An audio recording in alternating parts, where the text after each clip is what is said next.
اور اس میں کئی اینکرز ایک دم بڑے اوپر آ گئے.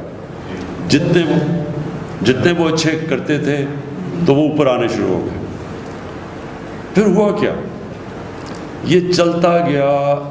اگر آپ دیکھیں ان کی ratings TV chat shows کی تو یہ بڑھتی گئی 2010 تک 2011 تک یہ ٹی وی چینلز کی جو کرنٹ بڑھتی گئی اور یہ بڑھتا گیا اور یہ آخر میں یہ وہ سٹیج آ گئی کہ جو چیٹ شوز کی جو لوگ دیکھتے تھے لوگوں کے لیے بے معنی ہو گئی چیٹ شوز. وہ کیوں ہو گئی؟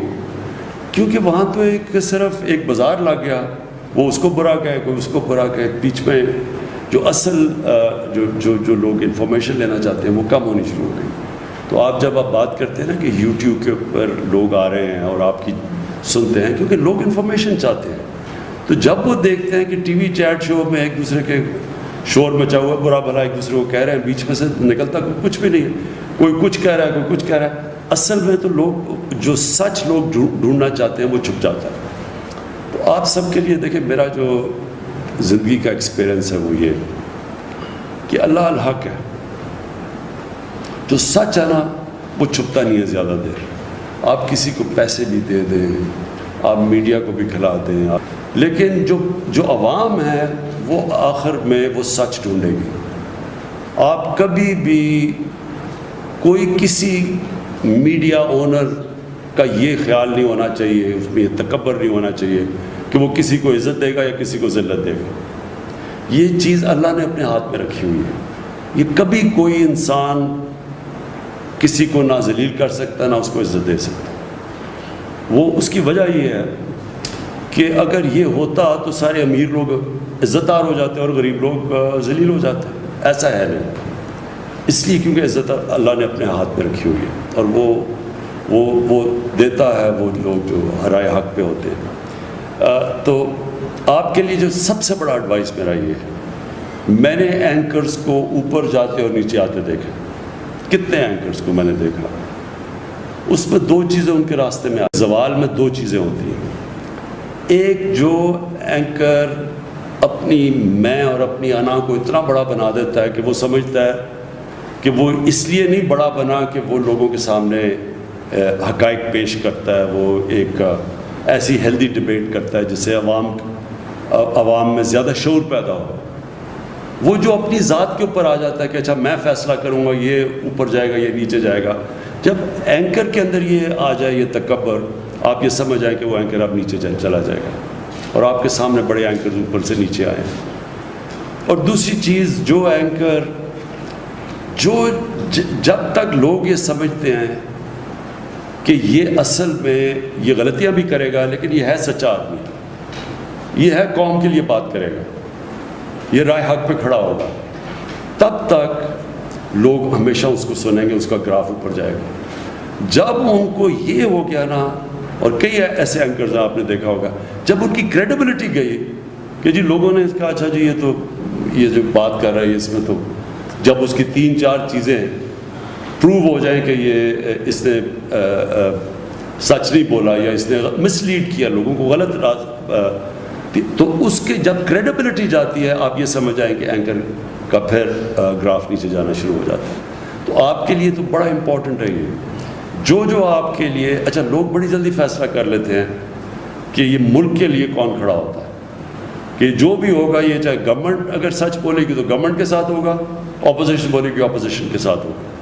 جب لوگوں کو یہ اعتماد ہو جاتا ہے نا کہ سچ کے ساتھ کھڑا ہوگا لوگ اس کو واچ کریں گے, وہ اوپینین میکر بن جائے گا, اس کی رائے امپورٹنٹ ہو جائے گی پبلک کے اندر جس کو اوپینین میکر کہتے ہیں.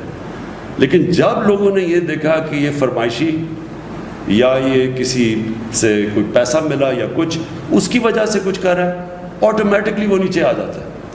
اس لیے یہ آپ کے لیے بڑا امپورٹنٹ ہے کیونکہ آپ ینگ ہیں اور یہ بڑی اچھی اپرچونٹی ہے. دیکھیں ہر دور میں اللہ اپرچونٹیز دیتا ہے. اب یہ آپ کو اپرچونٹی مل گئی یوٹیوب میں, یہ بڑا اچھا ایک لوگ اپنی اس میں کریئر بنا سکتے ہیں اور یہ بھی چینج ہوتا ہے. اچھا اتنی تیزی سے سوشل میڈیا چینج ہو رہا ہے اور آپ کو سب کو پتہ ہوگا کہ جو سب سے پہلے پارٹی جس نے سوشل میڈیا کو اپنایا تھا وہ تحریک انصاف تھی. اس سے پہلے کسی کو نہیں سمجھتی سوشل میڈیا کی. تو ہم سب سے پہلے یہ فیصل سب سے زیادہ ڈاکٹر علوی ہم نے اپنی یہ شروع کی, اپنے ممبرز بنائے, اور تو تب تک کسی کو پرانی پارٹیز کو سمجھ ہی نہیں تھی کہ سوشل میڈیا کتنی بڑی ایک طاقت بن کے اوپر ہے. تو اب تو یہ اور آگے چلا گیا, اور یہ پھر چینج بھی ہوتا رہتا ہے ٹائم کے ساتھ. سوشل میڈیا بھی بدلتا جاتا ہے. یہ جس طرح آپ نے کہا کہ فیس بک سے اب یہ یوٹیوب کی طرف لوگ آ رہے ہیں, اور اس طرح چینج ہوتا جائے گا, اور پھر واٹس ایپ گروپس بن گئے ہیں, اور نئی چیزیں آتی رہیں گی.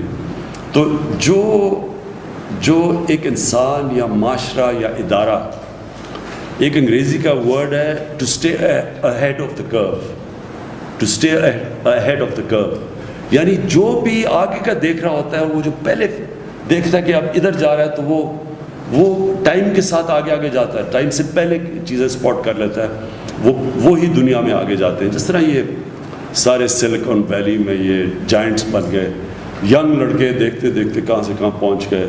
وہ ہے وہ جو مارک زکربرگ, ینگ لڑکے. تو یہ اپرچونٹیز کبھی دنیا کی تاریخ میں پہلے نہیں تھی, یہ جو اب اپرچونٹیز آ رہی ہیں. تو آپ کے لیے بڑا اچھا ٹائم ہے. لیکن میں یہ پھر سے آپ کو ایمفسائز کروں گا, لوگ دیکھ لیتے ہیں کہ عوام دیکھ لیتی ہے کہ کون رائے حق پہ ہے. آج نہیں, تھوڑی دیر کے لیے لوگ, وہ ایک ابراہیم لنکن کی سینگ ہے, بڑی اچھی سینگ ہے, کہ تھوڑی دیر آپ سب کو پاگل بنا سکتے ہیں, اور سارا وقت صرف آپ تھوڑے سے لوگوں کو پاگل بنا سکتے ہیں. لیکن سارا وقت کوئی بھی آج تک سارے لوگوں کو پاگل نہیں بنا سکا, کیونکہ اللہ الحق ہے. اور یہ جو کرونا ہے, یہ یاد رکھیں بہت بڑا امتحان اللہ نے ہمیں نہیں, پاکستان ہی نہیں, ساری دنیا پہ بہت بڑا امتحان دیا.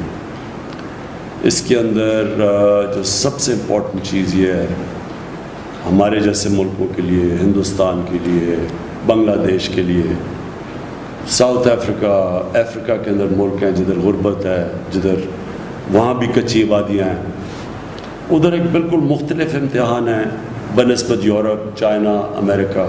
وہاں بالکل مختلف چیلنجز ہیں. تو اس لیے اس کے اندر جو ہمارا ملک نکلے گا, یہ بڑا ضروری ہے کہ ہم ایک قوم بن کے اس امتحان میں سب ہم امتحان میں شرکت کریں. ہماری پوری کوشش ہے کہ سب جو لاک ڈاؤن کی وجہ سے بیچارہ ہمارا جو کمزور طبقہ اس وقت مشکلوں میں پڑ گیا ہے, کبھی بھی ایسی بے روزگاری نہیں تھی. اور امریکہ میں بے روزگاری کا مطلب ہی کچھ اور ہے, کیونکہ وہاں تو بے روزگار ہوتا ہے تو وہ آ جاتا ہے سوشل سیکیورٹی پہ, اس کو حکومت پیسے دینا شروع کر دیتی ہے, سب رجسٹرڈ ہے. ہمارا 75-80% جو ڈیلی جو دیہاڑی دار ہے, وہ جب بے روزگار ہوتا ہے تو اس کی تو کسی کے پاس رجسٹریشن ہے ہی نہیں, کوئی اس کا ریکارڈ ہی نہیں ہے. وہ جا کے گھر بیٹھ جاتا ہے, اس کی دیہاڑی پہ وہ اس کی فیملی ڈپینڈ کرتی ہے, بچے, اس کی بیوی ڈپینڈ کرتے ہیں کہ جا کے کھانا لے کے آئے یا پیسے ہوں. تو ان کے لیے اس وقت بہت مشکل ہے, جس کی وجہ سے میں ہمیشہ سمجھتا تھا کہ ہمیں لاک ڈاؤن مختلف طریقے سے کرنا چاہیے تھا. یعنی شادیاں, کالجز, یونیورسٹیز, میچز وغیرہ جدھر لوگ جمع ہوتے ہیں وہ تو بند کر دینے چاہیے تھے, لیکن ہمیں کاروبار نہیں بند کرنا چاہیے تھا. اس میں سوچ سمجھ کے کاروبار کے اندر, مثلا دکانیں بھی ہم 1-2-3 دکانیں چھوڑ کے ان کو کھول دیتے اور پھر یعنی روٹیٹ کرتے تھے تاکہ روزگار چلتا رہتا. یہ چھاپڑی والے, ان سب کو ہمیں کرنا چاہیے تھا. لیکن ایک دم جو سب کچھ بند ہو گیا, اس سے ہمارے جیسے معاشرے میں بڑی مشکلات میں لوگ پڑے ہوئے ہیں. تو اب ہم سلیکٹیو کا کھول رہے ہیں, کنسٹرکشن کھول رہے ہیں, کاروبار کھول رہے ہیں, لیکن اس کو کھلتے بھی ٹائم لگے گا, اور تب تک بڑی مشکلات میں لوگ, جس کی وجہ سے ہم کوشش کر رہے ہیں کہ ہم یہ احساس کیش پروگرام سے اور بھی پروگرامز کر رہے ہیں تاکہ ہم لوگوں تک پہنچ سکیں.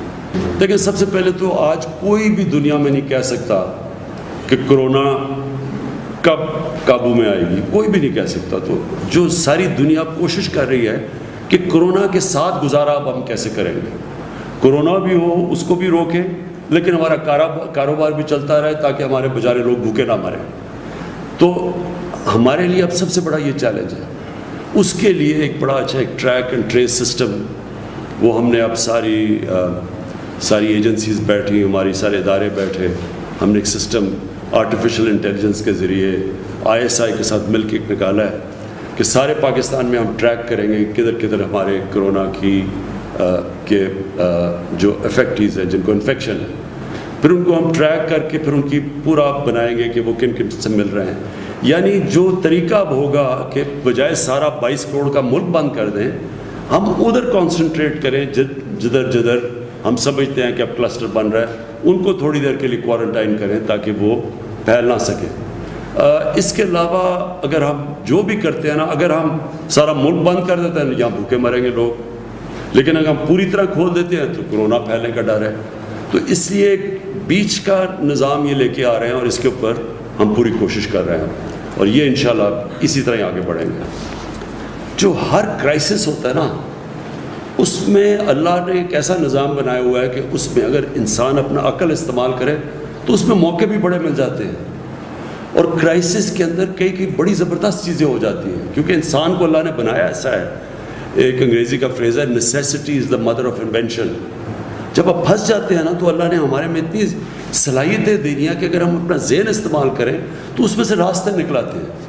تو اس میں سے ایک یہ راستہ ہے کہ جو ٹیلی ایجوکیشن ہے, دوسرا ٹیلی میڈیسن, کہ ہم سب تک تو نہیں پہنچ سکتے لیکن ہم ٹیلی ویژن کے ذریعے ریموٹ علاقوں میں لوگ ٹی وی کے اوپر سامنے آئیں. یہ ٹیکنالوجی بڑھ چکی ہے تاکہ وہاں یہاں بھی ڈاکٹر بیٹھا بیٹھا ادھر ان کو اوپینین دے کہ آپ کو یہ بیماری ہے, یہ آپ یہ کریں جو بھی. اور یہ جو اسکولوں کا نظام, کیونکہ ہمارے بچے اسکولوں سے باہر ہیں, تو یہ ٹیلی ایجوکیشن کے ذریعے ہم کئی ان علاقوں میں پہنچے جدھر ہمارے ٹیچر ہی نہیں ہے یا نہیں جاتے, یا جب تک ٹیچر نہیں جاتے تو تب تک بچوں تک پہنچ سکیں. اور بھی بڑی چیزیں ہیں, اور بھی میرے خیال میں ہم اب نئی نئی چیزیں سوچ رہے ہیں کہ ہم کیسے اس کو دیکھتے, وائرس کو دیکھتے ہوئے کیسے اب ہم اور چیزیں کر سکتے ہیں کہ ہم اپنا ملک بھی چلاتے رہیں ہیں, بچوں کو بھی پڑھاتے رہیں, لیکن یہ کرونا کا بھی کو سنبھال سکتے. اس بات میں کہنا چاہ رہا ہوں ایک عام یہ ہے کہ پتہ نہیں گورنمنٹ کو اربوں ڈالر آ گئے باہر سے, اور یہ تقسیم ہو رہے ہیں, کسی کو ہو رہے ہیں کسی کو نہیں. کیا باہر سے اب تک ہمیں جو امداد مل رہی ہے عالمی مالیاتی اداروں کی طرف سے بھی مل رہی ہے؟ کوئی امداد کہیں باہر سے نہیں مل رہی, اس ذہن میں ڈالیں. کوئی, صرف ہمیں IMF نے جو ہمارا مشکل پڑ, ہماری ایکسپورٹس گر گئی ہیں, ساری دنیا کی ایکسپورٹس گر گئی ہیں, ہماری جو ریمیٹنسز آنی تھی, جو ہمارے پاکستانیوں نے پیسے بھیجنے تھے وہ گر گئے. تو انہوں نے جو ہم نے قرضے دینے تھے, پرانے قرضے لیے ہوئے تھے, ان کی جو قسطیں دینی تھی اس قسطوں میں رعایت ملی ہے. سو امداد کوئی نہیں آئی. امداد اس لیے تو ہم اپنے لوگوں سے پیسے اکٹھے کر رہے ہیں اور کوشش کر رہے ہیں کہ ہمارا جو کاروبار شروع ہو تاکہ ہماری کوئی کلیکشن ہو, کیونکہ ہماری ٹیکس کلیکشن بھی گر گئی ہے. اوکے جی, تھینک یو.